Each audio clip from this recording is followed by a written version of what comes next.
Thank you for tuning in. You're listening to the Beyond 50 radio program. I'm Daniel Davis. On the program today, we're going to be talking about something very special that I think most of us by midlife should be able to embrace and hopefully without much regret. And that is the idea that when a door opens, you walk through it and you seize and take advantage of full opportunity of what's in front of you. That's certainly been the motive and certainly the backbone of our guest here on the program today, as she did that very thing. She was first discovered as she was on a commercial for a pet milk product by Alfred Hitchcock. It was from that point that she became the lead in Alfred Hitchcock's The Birds. Then she went on to tell us about what it was like to work for a very highly controlling director, someone that actually began stalking her at a time when the Hollywood industry was typically male-dominated. I'd like to welcome to the Beyond 50 radio program today someone who's going to share this story and how her life changed from that point forward, and then she began to become an animal advocate. Now you can find herself probably cooking in her kitchen where surrounded with her are more than 20 large cats. I'd like to welcome to the Beyond 50 radio program today someone who's spent more than half a century in Hollywood and certainly has the Hollywood family. Her book is Tippi. It is a memoir. Our guest today, Tippi Hedren. Tippi, thank you for joining us here on the program today. Well, good morning. Thank you for inviting me. Now, this is pretty exciting to be able to share your story because I find that what you have been through is certainly one where you have taken each step with courage, and certainly there's probably been times that you were probably uncertain about what to do, but you just kind of followed your instinct, and that's something that's kind of rare in this world. Well, it might be, and there are reasons that we have those kinds of instincts is to protect ourselves from situations that you wouldn't want to end up in, or whatever. But I kind of look at my life as a lot of doors that were opened for me, and if I liked what I saw on the other side, I walked through it, and if I didn't, I slammed it shut. I was thinking about this quite a bit, and it was I found it from a metaphysical standpoint when it came to first encountering it and working for Alfred Hitchcock that you would do a movie called The Birds. And to me, I thought about it, and it was really interesting when you think about the idea that when I remember seeing the movie is the storm of birds. That's all you can remember, and that you sort of weathered the storm, and then you came out on the other side, and there was a life-changing movie. I believe it was Roar. Was that correct? Roar, yes. Yeah. Now, and so here you came out on the other side, so it was sort of like Alfred Hitchcock was throwing everything he could at you, trying to break you, whatever the case may be. And you came out on the other side and said, okay, well, you want to mess with birds? I've got lions now. Yeah, try that one.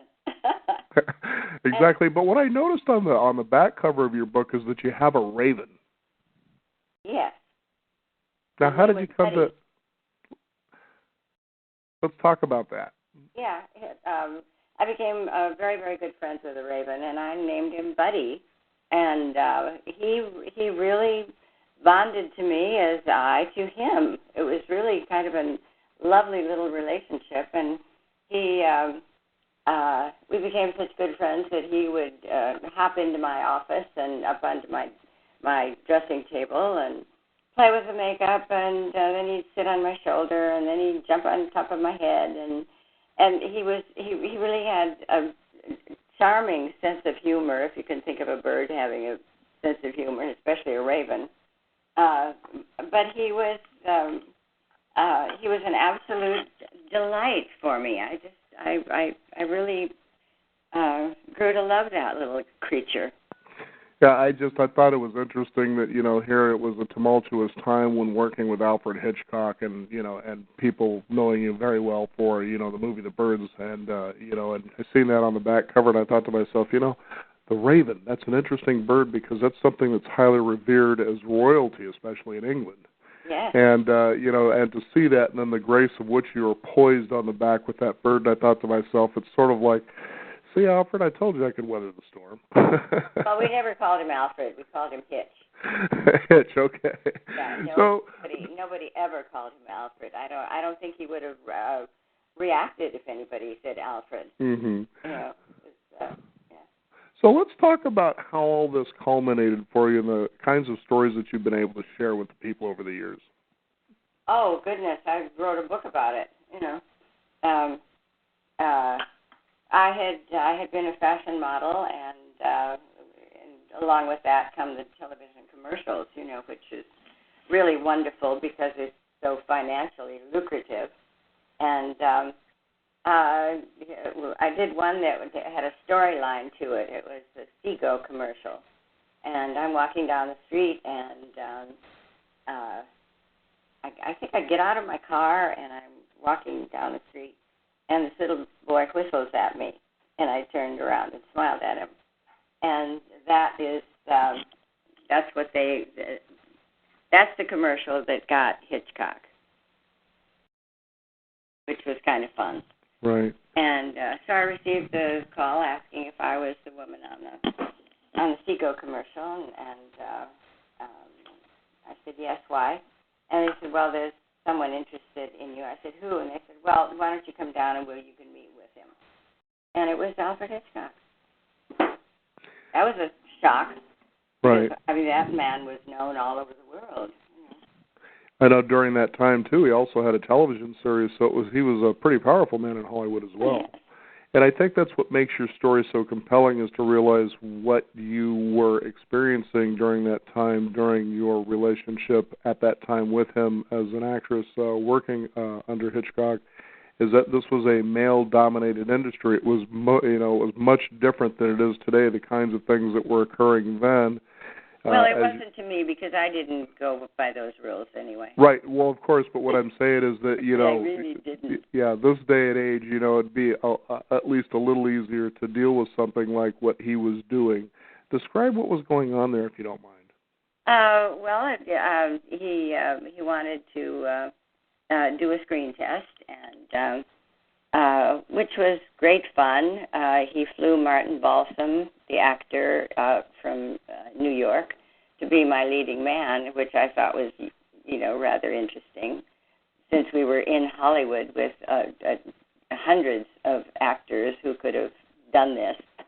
But anyway, it was he was eccentric in many ways, and that proved it immediately that he, had his own ideas and his own ways of doing things, which is fine. The screen test was 3 days, and we did scenes from Rebecca and Catch a Thief, and one of the other big films that he did.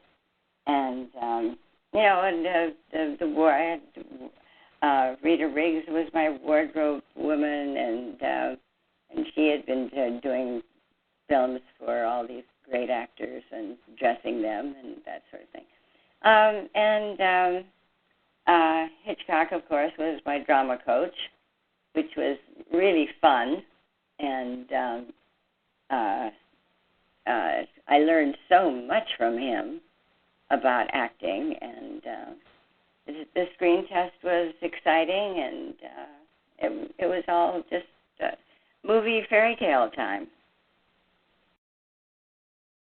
Now, you began your love affair, if you will, with animals in the 1969 film Satan's Harvest. Tell us what happened there. I was in Africa doing 2 films back to back, and of course, being there was exciting and actually thrilling, because I've always been an animal lover, and to see these magnificent beings in their natural habitat, and it was absolutely awesome. And I truly mean that. We throw that word around a lot, but it was really a great experience for me, and I learned a lot about the animals, and when we got back to LA, I because of my interest in these animals, I became more aware of how many wild animals were living in people's backyards and in bad conditions, and really awful. So I really took it upon myself to become involved with that issue. And I got a bill passed in Washington It's called Big Cats and Public Safety Protection Act. And I took it to my own congressman, Buck McKeon, at that time. And he said, Tippi, this was never going to pass. It's such a huge business. You're going to have to really, he said, I don't think it's going to work. I said, well, let's try. And so I walked around Washington, D.C. and talked to a number of senators and congressmen, and the bill was stringent. It was to stop the ownership and the purchase of these animals. And, lions and tigers. It was kind of an easy sell when I go and talk to them. I said, you're talking about an apex predator. This is an animal who could kill you easily and not think a thing about it. And anyway, the upshot of all of that was the bill passed unanimously in the House and the Senate, and Bush signed it on December 3rd of 2003, I believe it was. And ever since then, there's been, people have become more aware of the fact that wild animals should never be looked at as a pet. And it was been a very successful legislation to get passed. I was very thrilled with it. You should be, too, and I completely agree with what you're talking about when it comes to wild animals. There was a friend of mine who decided to take on a wolf pup, and I said, are you out of your mind? And he says, no, these are trainable. And I said, no, they're not. I said, it's actually a scientific fact that it takes 8 generations for an animal like that to actually get to a point of even any kind of level of domesticity. Yes. He says, what are you talking about? He says, you just raise them and love them. And I said, no, you don't. What you need to do is find a way, a preserve or something, set this thing into the wild, because this thing is never going to be domesticated. He might hang around for some food, but he's not going to be domesticated. And it was interesting because I was watching, there was an interview that you were doing on a YouTube channel, and I think you were really addressing people who wanted to get into the business of acting, whether it's directing, screenwriting, or acting itself. And you were talking about how there was the people who were actually being maimed or actually killed because they would have like these big cats as pets.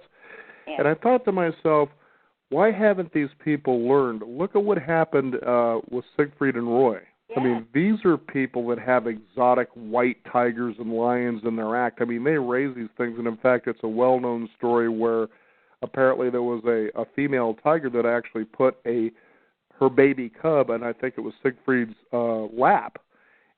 Sure, that sounds great, but then look what happened, after the fact, one of them actually attacked and changed the magician's life. Yes. And if that's going to happen to them, darn well it's going to happen to you probably. Yes, and it's very possible. I know both of them, and actually what happened was it Siegfried? Roy? Right. Yeah, he had a stroke, and he fell, and of course it is the instinctual dictate of any big cat to go after some being who has been injured. And that's what happened there. And you can't take those instincts out of those animals. Now, it's funny because as I was thinking about our show today, I was thinking about you and your daughter, Melanie Griffith. And I remembered seeing her on a talk show, I think it was Johnny Carson, where she was talking about how the big cats were around the house. And I thought about parents and safety, and what came to mind was an interview that I did some years ago where a family decided to sell everything they owned.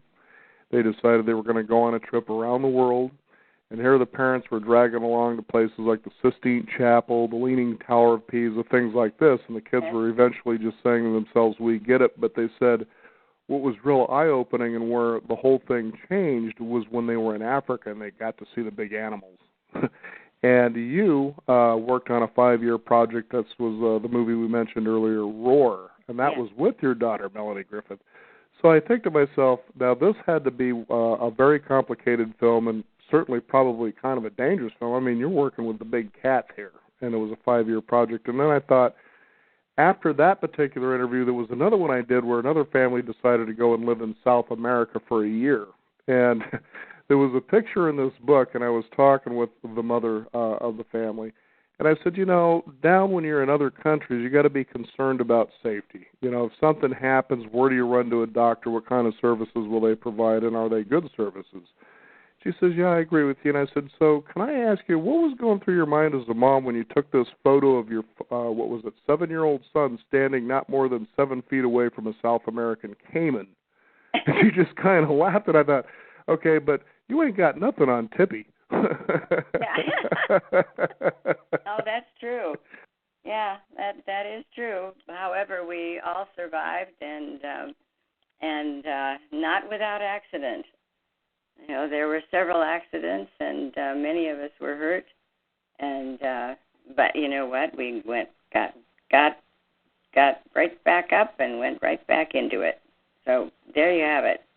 So now at your home with these big cats that you have as part of the preserve, are they free roaming? I mean, do they come in and out of the house? What goes on there? Oh, not at all. Okay. No, not at all. We're very, very conscious of who they are and what they are and of what they're capable of doing.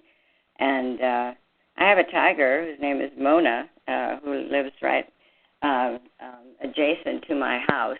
She's her fencing is about 5 or 6 feet from my one side of my house, and I can look out at her from my bed, and if she's up on top of her box, or it would be about 30 feet away, we can wave at each other. Right. Very interesting. But no, all of the animals have large compounds in which to reside, and they've got the best of food, the best of animal care, the human care, and they really have a life. They have a big enough area that they can, if they don't want to be seen or they just want to be alone, they have the access of being alone, and we try to make it so the tigers have water in which to play, because that's very important for a tiger. We try to give them a life. They're not in little 8x10 cages or anything like that. They're in huge areas. In fact, sometimes we can't even find them. Right. I was thinking about that because I also know that you are a board member of the Wildlife Safari, which is located in Oregon. And you're friends with Frank Hart, and that's Winston, Oregon, that I'm thinking of. And I remember that I was actually at that preserve down in the 1980s.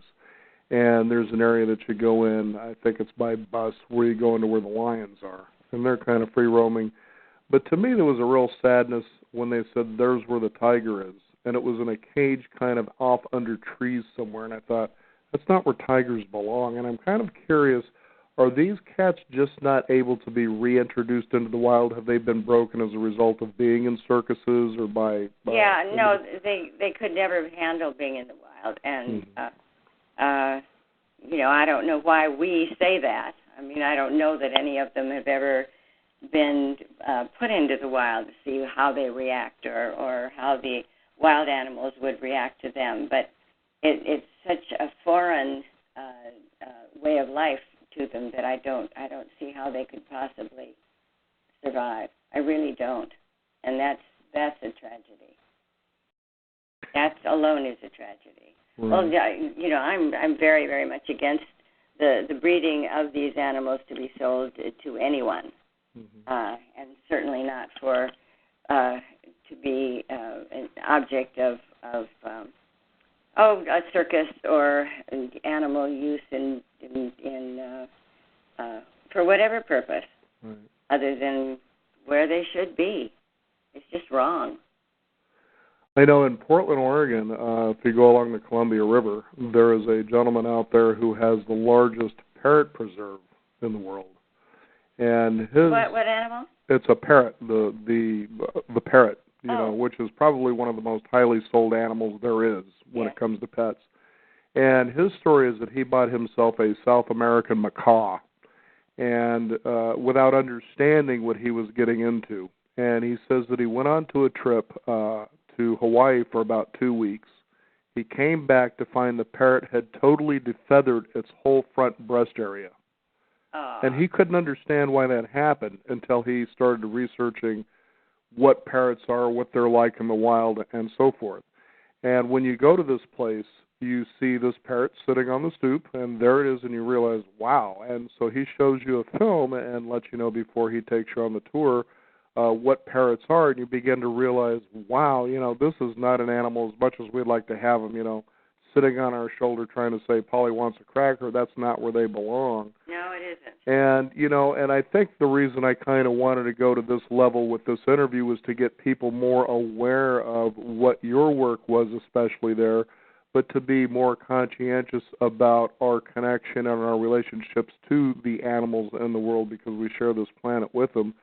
And, when you go, for instance, to this parrot preserve or, it's these, the Winston Animal Safari. I remember years ago, Lion Country Safari. I don't even know if that's even still there in Southern California. I don't think so. But, yeah, it was the same way as well. And, and you think to yourself, it'd be better off if there was a way that you could enjoy these animals somewhere in their natural habitat with your own safety, of course, in mind, kind of thing. And by going to Africa. Right, exactly.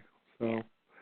No, I totally agree with everything you're saying, and the bill that I got passed, I think, helped a great deal of people not being able to so easily just acquire an animal and breed it and sell the cubs. But there's nothing that we can give a wild animal in captivity that they need. Absolutely nothing. It's just wrong. Now, I'm curious, Tippi, how did this become your passion? I mean, certainly it started from a film, but was it just something that resonated? You knew this was something you were supposed to do? I think so. I've always been an animal lover, and, since my parents can ever remember, and I as well. I've always been fascinated and really caring about these animals, and I've loved learning about them in the wild and what they're like in captivity and the differences in them and how cruel it is for us to take a wild animal and put it in captivity. People when they think about an animal, they don't think about that animal, about how is that animal feeling. It's a case of, I can purchase that, and I can learn what to feed it, and what kind of exercise it needs or whatever. But there isn't that urge to say, what am I taking him away from, or her? These animals need to be in the wild. At Shambhala, we have huge areas in which they live, and sometimes we walk through and you don't see all of them because they have enough room, and the trees and the areas that they have, they don't have to be on view. Mm-hmm. I know I was reminded when you were talking about... say these are all rescues. Right. We do not have any breeding here whatsoever. I know when you were talking about the tiger, I was reminded, I believe it was a National Geographic documentary where these men had actually somehow came to acquire 2 tiger cubs. And what was fascinating about what they decided to do was to find how can we acclimate these young babies back into the wild, and showed how they worked with these cubs to get to that level. And it was pretty fascinating to watch this because at first you see the playfulness, they're rolling around with each other and scratching, just like it's just a big cat you'd have in your living room, but they also realized what these potentially will be. And they were able to do this, and they were successful at raising these 2 cubs to be able to reintroduce them into the wild. And you think to yourself, that's not an animal you really want to have at home. Just the feeding bill alone could probably be way more than most people could afford. And not only that, they're a one-man demolition crew. Right. So, Tippi, tell us how people can find your memoir and things like that. Well, I think it's in most of the bookstores. It's called Tippi, and in fact, I think it's in almost all of the bookstores. And is there a website people can find out more about your work with the wildcats? Absolutely. Shambhala, SHAM, as in Mary, BALA, shambhala.org, O-R-G. Very good. Tippi Hedren, thank you just so much for joining us here on the Beyond 50 radio program. Well, thank you for inviting me. And where are you located? Portland, Oregon. Oh, Portland. Some of my relatives are up there. Right on. We can all go to the Winston Private Reserve, and then I'll take them to the McCaw Foundation. Yeah. Thank you so much, Tippi. It was a pleasure. Thank you so much. You bet. We want to thank you, the listeners out there, for tuning in. One way you can find out more is discover us at beyond50radio.com. That is the number 50. We do encourage you to sign up for our weekly e-newsletter and stay up to date with what's going on in the world of Beyond 50 as well as our upcoming programs. I'm Daniel Davis. Thank you for tuning in. This is the Beyond 50 radio program, and remember, live your day past halfway.